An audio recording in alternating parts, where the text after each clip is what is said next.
Hello, Good Shepherd and Saints Francis and John. I'm Deacon Mike Lynch with Good Shepherd. This week we prepare with the third Sunday of Easter, a reading from the Gospel according to Luke. The two disciples recounted what had taken place on the way and how Jesus was made known to them in the breaking of the bread. While they were still speaking about this, he stood in their midst and said to them, "Peace be with you." But they were startled and terrified and thought they were seeing a ghost. Then he said to them, "Why are you troubled? And why do your questions arise in your hearts? Look at my hands and my feet, that it is I myself. Touch me and see, because a ghost does not have flesh and bones, as you see I have." And as he said this, he showed them his hands and his feet.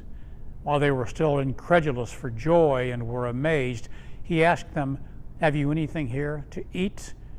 They gave him a piece of baked fish. He took it and ate it in front of them. He said to them, "These are my words that I spoke to you while I was still with you, that everything written about me in the law of Moses and in the prophets and Psalms must be fulfilled." Then he opened their minds to understand the Scriptures. And he said to them, "Thus it is written that the Christ would suffer and rise from the dead on the third day, and that repentance for the forgiveness of sins would be preached in his name to all nations, beginning from Jerusalem. You are witnesses of these things."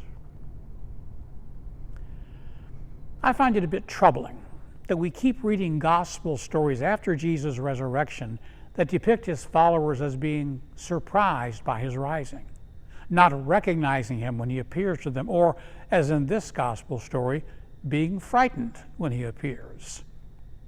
Faith can be shaken by unexpected and threatening events, just as the arrest and crucifixion of Jesus shook his closest followers. But our church has preserved the stories of Jesus' appearances after his death and resurrection as credible evidence of his rising. Credible, at least, to those whose hearts are open to the faith that God has planted in each of us. The gospel story says that Jesus opened the minds of his followers to understand the prophecies about him and how he would redeem the world through his own suffering, death, and rising, and restore humanity to God's good graces.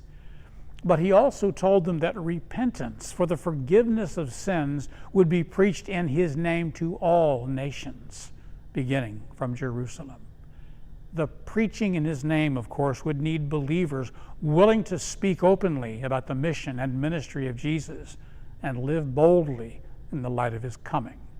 That can be tough to do in a very secularized and fractured world, and in a culture where so many don't even ally themselves any longer with a particular Christian congregation or church, because faith can also weaken with the passage of time, and when other things in life seem to become more important.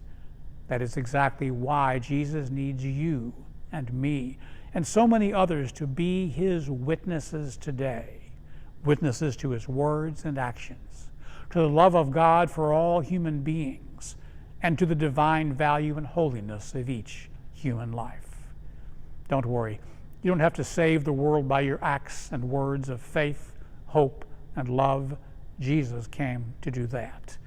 But in whatever small part of the world you occupy, you can be a willing and visible disciple of Jesus Christ, letting others see the love of God in action, and we can hope, one by one, drawing more people back to faith in the risen Lord. Here are some household and family discussion tips about this lesson from the Gospel. Talk about how your family has a role and a responsibility in salvation history. How do family members live as an example of being Christians?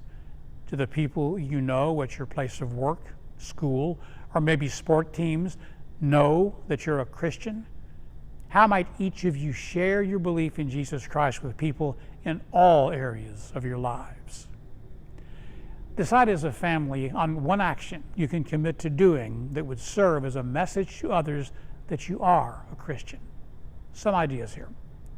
If you do not already do this, say a prayer of grace before eating a meal in a restaurant, or maybe wear a necklace that has a cross. It may be uncomfortable at first, but when someone tells you about a difficulty, offer to pray for them. By our baptisms, we are committed to sharing our faith with the world. He is risen, brothers and sisters. We hope to see you at church.